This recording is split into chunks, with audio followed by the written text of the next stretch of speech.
కొద్దిగా ఛాన్స్ దొరికితే చాలు. గొడవ పెట్టుకోవడమే లేదా ఇద్దరి మధ్య పుల్లలు పెట్టడమే కొందరి నైజంలా ఉంటుంది.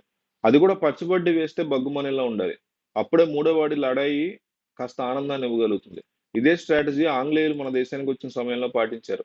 అదెలా అంటే మన వారి మధ్యనే యుద్ధాలు ఉసిగొల్పేవారు. చిన్నగా దేశం మీద వారి జెండా పాతేశారు. ఆ తర్వాత ఏం జరిగిందో మనకు తెలుసు. ఇదే తరహా స్కెచ్ వేసిన వైసీపీ నేత ఎంపీ విజయసాయిరెడ్డి కూటమిలో పుల్లలు పెట్టేందుకు రెడీ అయ్యారని పొలిటికల్ టాక్.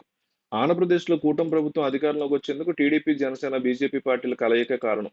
అందుకే ఫలితాలు కూడా అదే రేంజ్‌లో 3 పార్టీలకి దక్కాయి. కానీ స్ట్రక్చర్ మీద ఉన్నటువంటి టీడీపీకి ప్రాణవాయువు అందించింది మాత్రం జనసేన అధినేత పవన్ కళ్యాణ్. ఈ విషయం స్వయంగా చంద్రబాబే చెప్పారు. ఆ తర్వాత అధికారంలోకి వచ్చారు. సీఎం చంద్రబాబు, డిప్యూటీ సీఎంగా పవన్ కళ్యాణ్ బాధ్యతలు చేపట్టారు. బీజేపీ కూడా తగిన ప్రాధాన్యత ఇచ్చారు. ఇలాంటి సమయంలో పలు జిల్లాల్లో విభేదాలు బయటికి పొక్కినా ఎవరికి వారు తమ పార్టీ నాయకులకి, కార్యకర్తలకి నచ్చచెప్పుకున్నారు. ఇలా కూటమి ప్రయాణం సాఫీగా సాగుతుంది. ఇటీవల అసెంబ్లీ వేదికగా పవన్ కళ్యాణ్ సంచలన ప్రకటన కూడా చేశారు.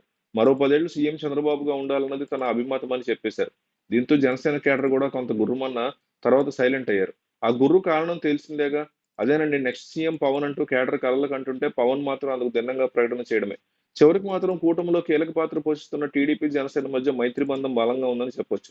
ఈ విషయం వైసీపీకి పెద్దగా మింగుడు పడిన పరిస్థితి.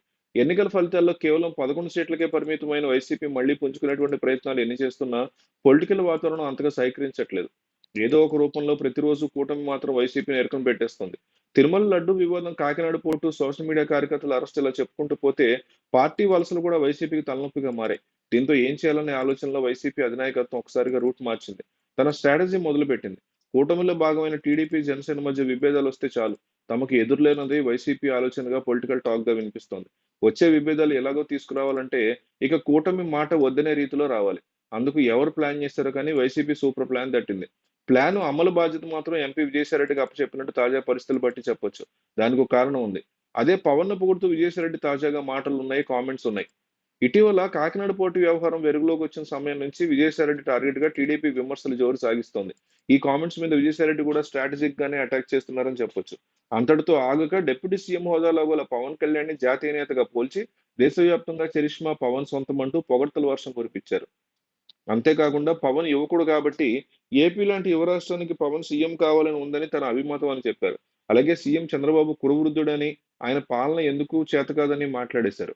దీంతో విజయసాయిరెడ్డి చేసిన కామెంట్స్ ఏపీలో హాట్ టాపిక్ గా మారాయి. మొన్నటి వరకు దత్తపుత్రుడంటూ కుటుంబపరమైన అంశాల మీద పవన్ టార్గెట్ చేసి విమర్శలు గుప్పించారు విజయసాయిరెడ్డి.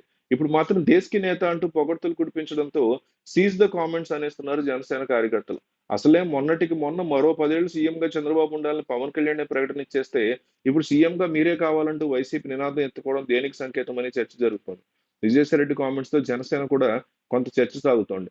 దోస్తు మేరా దోస్తు లాగా మెలుగుతున్న టీడీపీ, జనసేన మధ్య వార్ రావాలన్నదే విజయసాయిరెడ్డి యొక్క అభిమతం అనేది స్పష్టంగా కనిపిస్తోంది.